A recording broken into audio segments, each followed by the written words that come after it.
So my name is Ahmed. I'm an accountant as a profession, and I've been working with Business Central for about 20 years or so. Uh, the screen you are looking at is the main landing screen or your role center. What I have planned to do is I'll just go through the navigation briefly, and then I'll spend some time on walking you through the life cycle of an item from purchases to consumption, and along the way, we'll pay the vendor, and then we'll do some sales invoicing, and then receive some money, and then right at the end, I want to show you a dashboard, and hopefully we'll have some time left for questions and answers. And if you want to extend the time of the meeting, I'd be quite happy to accommodate that. So this is the first page that would land on, and it provides a lot of shortcuts to launch functionality. So if you click on these, you can see customers. If I go back, so you can modify these. There are quite a few shortcuts here as well. You can pin them for ease of use. And there are some actions here. So if you need to create documents, you don't have, this is all saving mouse clicks for you. In the middle part, we have got a lot of kind of statistical data, if you like. So we have got 10 purchase orders that need your attention. If you click on it, it will take you to the records themselves. From there, you can launch them and work with them. This is modifiable. So different roles would give you different tiles or queues which correspond to the responsibilities that role is supposed to take care of. If you go further down, there are some built-in capabilities to give you graphical reports. If I click on any of these, it's interactive and it takes you to that record. So if we are talking about customers, it takes you to customers. There might be vendors, etc. So you can have multiple of these charts here. If you deal with certain GL accounts or customers or vendors more frequently than the others, you can put them here so that it's easy to go to their records. Again, additional reports. And the final dashboard that I would like to show you can actually end up here. So if you've got a Power BI account linked to your credentials, your Power BI reports can then appear here, and I'll give you a flavor of what is possible with them.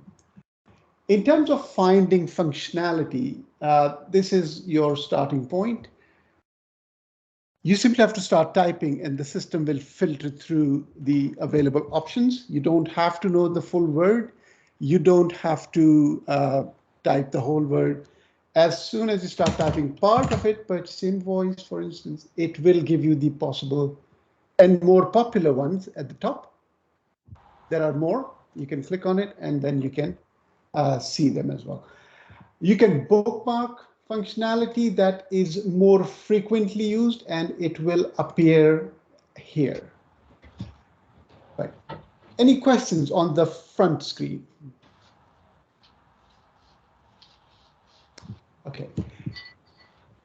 It has got some nice filtering functions. So if you've got, for instance, a lot of items or customers or vendors, you can easily create different views for them. So for instance, if you want to just zoom in on all those items which start with item, for instance, you can type item and then you can use what's known as the wildcards. So anything that follows item, it filters everything and you can save these views for future reference. So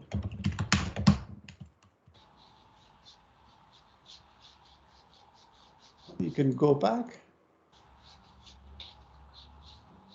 And this is available throughout the system. If you feel I'm rushing through, do stop me.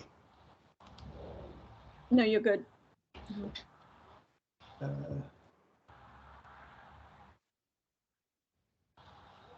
System has been slightly non-cooperative since this morning. Just give me a minute. I don't know if there's some upgrade or something going on behind the scenes.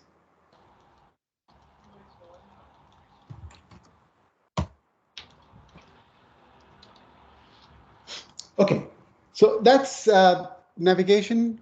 Finding features functionality is fairly simple.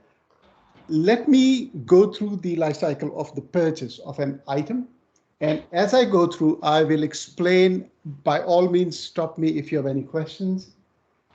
So let's start a purchase order.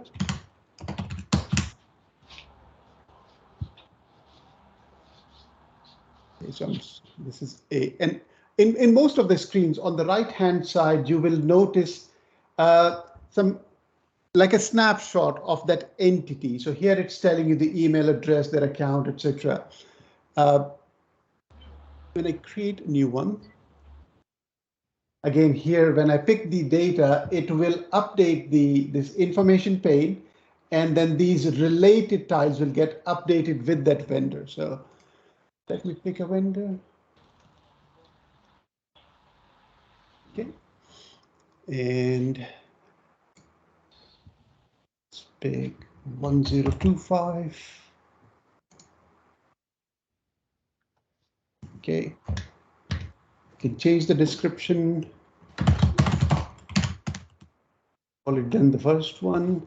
We can store this is the location of the warehouse where you want to store this item. The direct unit cost is coming from the last purchase I made. There's some information here for this vendor. And then there's a posted receipt, a posted invoice. So, you get a snapshot of what has happened. You may want to refer to the history, and to do that, you don't have to go out of the screen. You can simply go to the previous invoice and see what we did there if you wanted to. How would you assign like to a budget or a project in this process?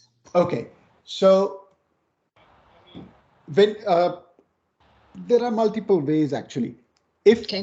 When you say a project, if it is a project that's like something, under construction, for instance, then we use what's called a job. And I'll come to that in a minute. Alternatively, the system has what we call dimensions. So there are additional bits of data that we can attach to transactions. And that enables you, and you can have the same dimensions attached to your budgets as well. So when you do your reporting, it's very easy to slice and dice based on those dimensions.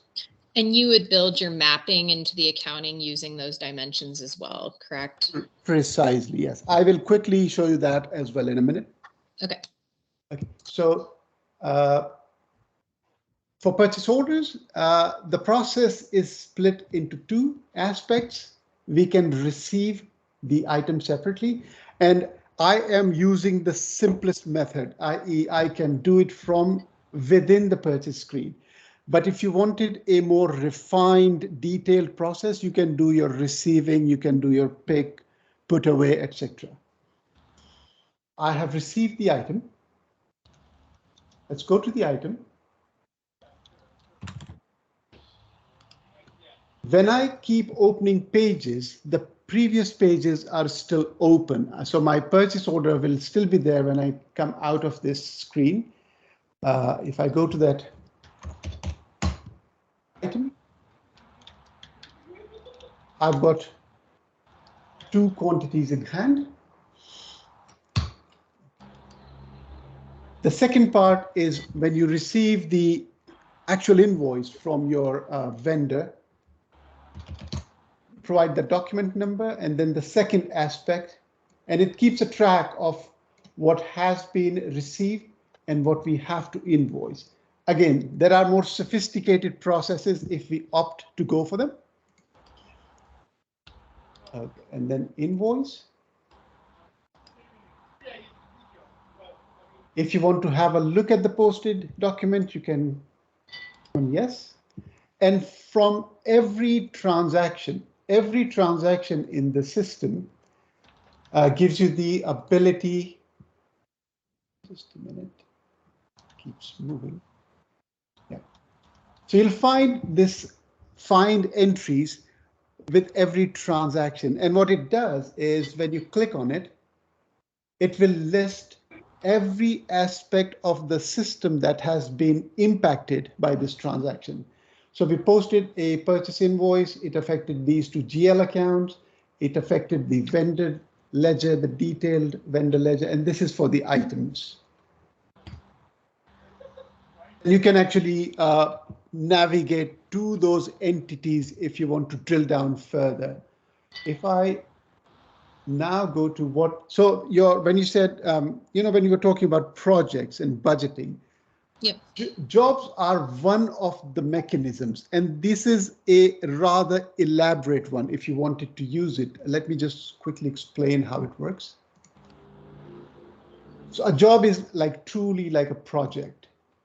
Let me see if there's one which is more complex. I'll just use the first one. Okay, so a job, and then a job can have multiple tasks. So this is like your WS, your work breakdown structure. So you can have, in this case, it is reflecting the stages of this life cycle of this project. But in many cases, it can be, the first 1,500 miles, then, this station, then the next station, etc. So you can show them as different tasks, and then each task can have budget lines. So if I go to planning lines, you can create your budget here. And then when you do the actual consumption of items, or when you assign expenses to this job, it will populate budgeted costs and actual costs. And then you can run your report to either aggregate them or to do your drill down. So this is the more complex one. And then I'll show you the simple one. So let's consume the item we purchased for this job. Incidentally, again, if you look on the right-hand side, you've got a lot of statistics here, and most of them allow you to drill down and see what makes up that amount. The mechanism to use for consumption of items on a job is called a job journal. Okay, and different types of lines can exist there. If I type T, it would bring up today's date. Okay. Job journal 0002. We can have this automated, so we can assign number series, and they can have the pattern that you want. So it might have some prefix followed by numbers, and each time when you create the next document, it will bring up the next available number.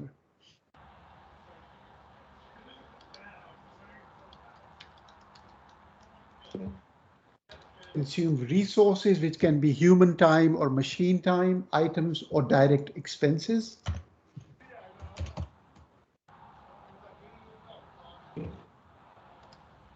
We have to pick where it's sitting at the moment. Let's say,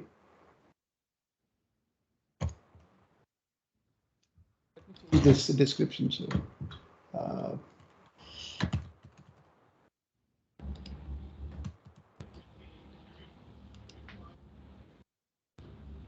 okay, let's post this.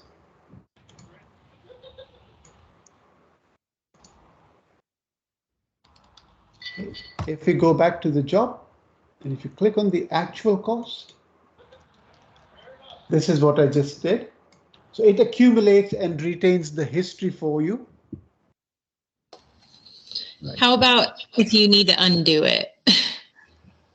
Like once it's posted, like what if you need to redo it or reassign it to a different job? Okay, if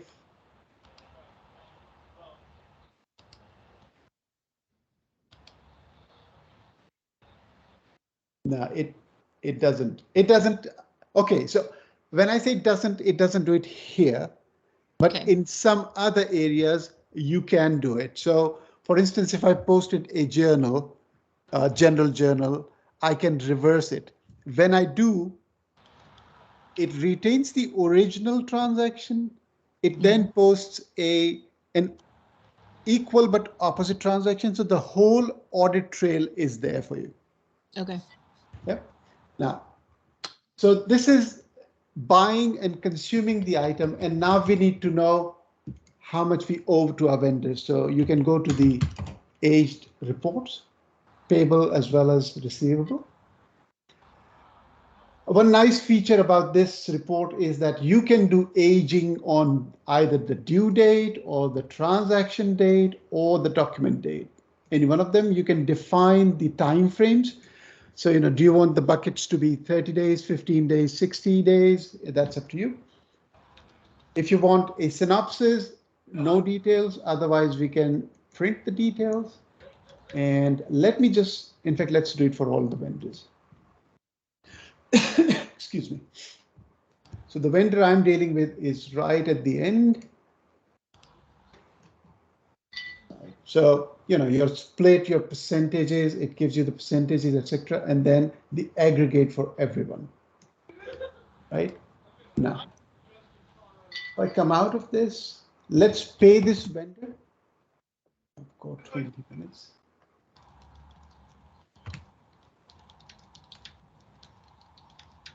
Journal. Okay, and then we can leverage the system's built-in capability to suggest the vendors which are due at a particular date. So let me use today's date. And so this is the cutoff. Up to what point do I want to consider payments? And then where am I paying from? Which bank? And what is the mode of the payment? So it can be a manual check that you might sign, print it, or a computer check, or an ACH payment. Let's go with the simplest one, which is the manual check. And I'm paying only one vendor. So you can filter down and zoom in on the ones that you want to pay. Okay, so that's the purchase order I had created. And if you want to see which one it applies to, no, that's the process. It's this document that it is offsetting that amount against. So when I post this payment, it will clear the balance as well. Post. In most areas, you will find preview posting. So without posting, it gives you the impact of that transaction. So if you look at these GL accounts, eventually it will, once you post the transaction, it will credit this account and debit this account. So it will reduce your liability and it will reduce your bank. Okay, let's post this.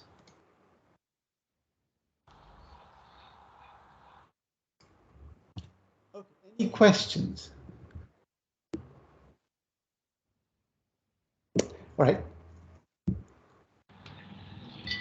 Now the functionality for sales invoices, whether you create them manually or it comes as a feed from an external, like an integration like S&P, etc.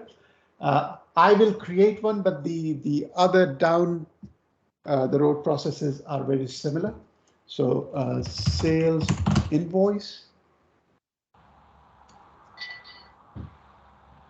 a new one. Let's create for this customer here. Right. And now this time I want to sell a resource, i.e. like a consulting time. Somebody worked on this, on a project for this customer, this individual. And let's say you can change the description and I am booking 1 hour for them. Let's do 2 hours. It's calculating sales tax for the tax area that is applicable, and you can change it, which will change the tax as well. Let's post this. And in fact, let me show you this. So if you look at preview, it shows you all the transactions. So where is my sale going? Where is my sales tax going? And what's going to my debtors account, etc. Let's post this.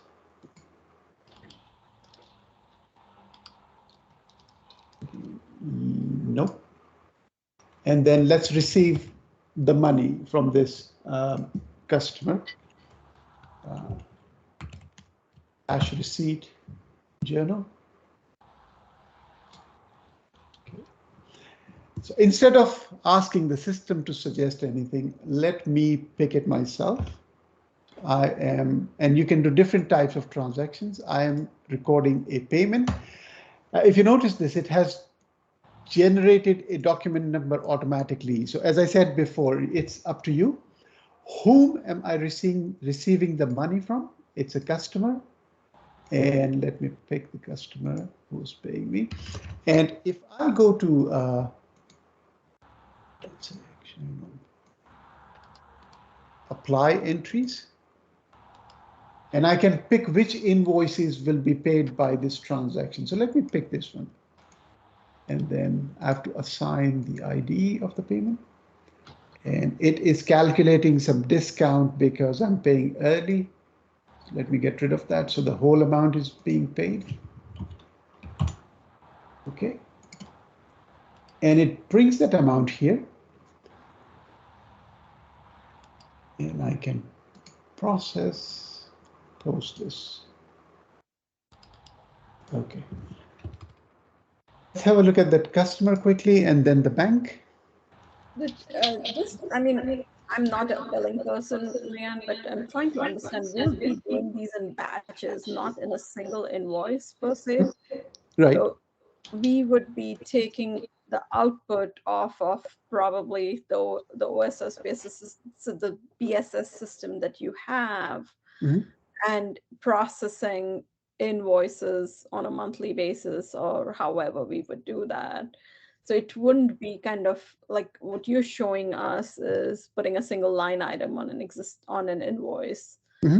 That is the easy part, trying to take a whole batch of monthly billing and processing it would be very different, right? It can be, but if you look at the, let me go back to the invoices. You can actually batch process them. Okay. Yeah, you can batch process. So basically, you can post the batch. So you can select the ones that you want to post, and it can then take all of them into account, and it will post them in one go. Got it. Okay. Customer, let's quickly have a look at that customer. All your transactions so far, when it's red, it means it's overdue. It tells you the original amount. If there are multiple currencies, you can see both the base currency or the local currency, etc. If it has cleared, if there's nothing left, you can see a 0 here. And again, some of your statistical data. And if you are on the customer record, you will notice that the information pane on the right-hand side gets updated, right? And it tells you how many invoices, etc. So if there's anything outstanding, or if you want to review something, again, you can do it from here. Let's have a look at the bank quickly. Again, all your transactions, and when it says open, it means it has not been reconciled through the reconciliation process. And for reconciliation, you can do as frequently as you want. So, it can be on a daily basis, it can be on a monthly, weekly basis. You can import your bank statements, and there is built-in capability whereby it takes the description on the lines, and if you have defined the rules, it makes a fairly good attempt at matching them so that you don't have to do that yourself.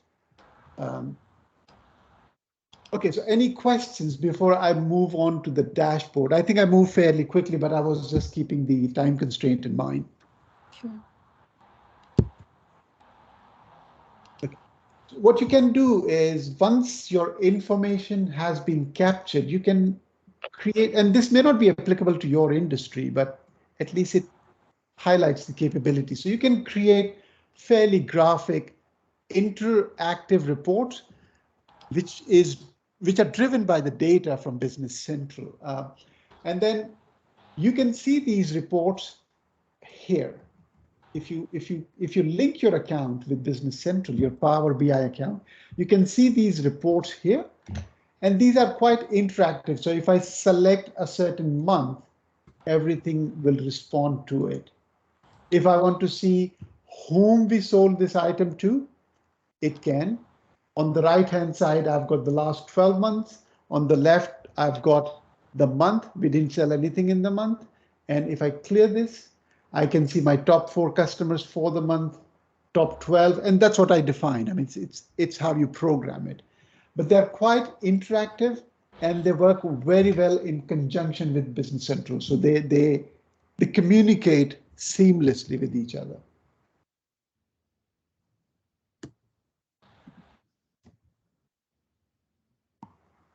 That's that's my agenda. I still have a few minutes for Q&A if you have any questions. Yeah, when are, oh, go ahead, Leanne, do you want No, to go ahead, Nicole. I was wondering, you guys can take the floor. Yeah. Mm-hmm. Yeah, so I think that Leanne and I probably need a deeper dive into some of the kind of downstream financial reporting and the other accounting capabilities that we could see. So I know we're 10 minutes from time now, and so probably best to schedule another meeting. Absolutely. And are you the right person to do that? I beg your pardon? Are you the right person to demo that for us? Yeah, of course. I would be doing that. And if you have specific questions, if you can let me have them beforehand, I can have have those functionalities up and running for you. Great. And Leanne, do you have anything you want to ask now? No, I think, like you said, I have some pretty specific questions regarding just reporting and the linkage to the general ledger. So we may need additional time for those items. Perfect. But since you have got a few minutes, let me show you the chart of accounts.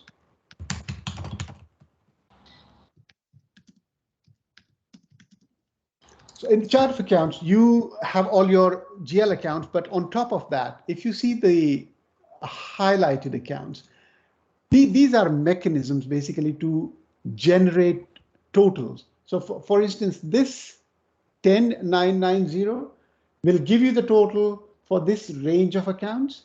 And what it does is when you do your reporting, you don't have to select all these accounts. This is dynamically updated, right? So whenever any of these accounts is updated, the total gets updated, which means your report gets updated. The structure of the report becomes a lot simpler.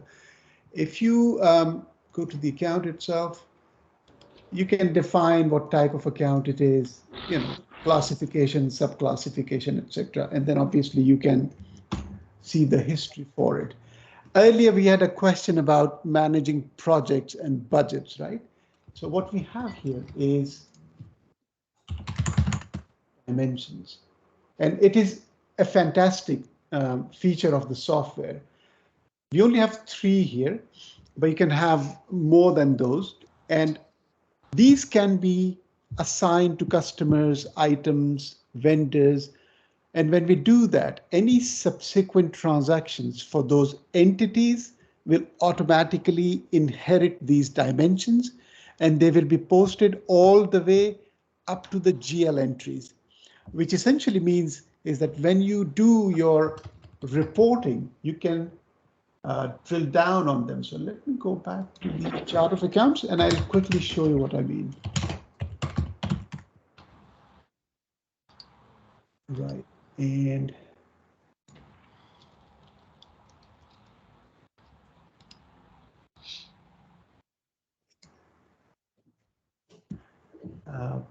balances by dimension. So if I want to, this is the global, this is everything so far.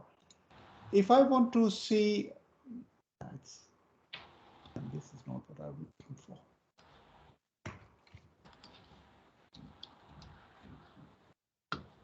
Because I don't know if that has been posted with dimensions or not, but let's have a quick look. Okay. So process. See here, so it's in some areas you can reverse the transactions, but not everywhere. Whenever it does the reversal, it will keep the complete audit trail. Related.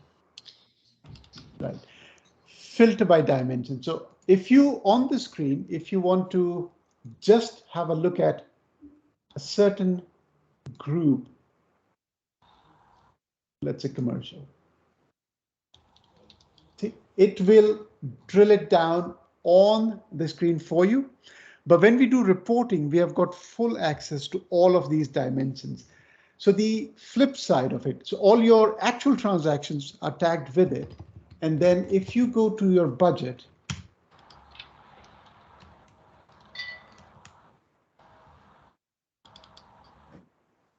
let's pick this one. See, each budget can also be tagged with these dimensions. Once we have done that, it's very easy to pick them in a Power BI report or dump the data in Excel files.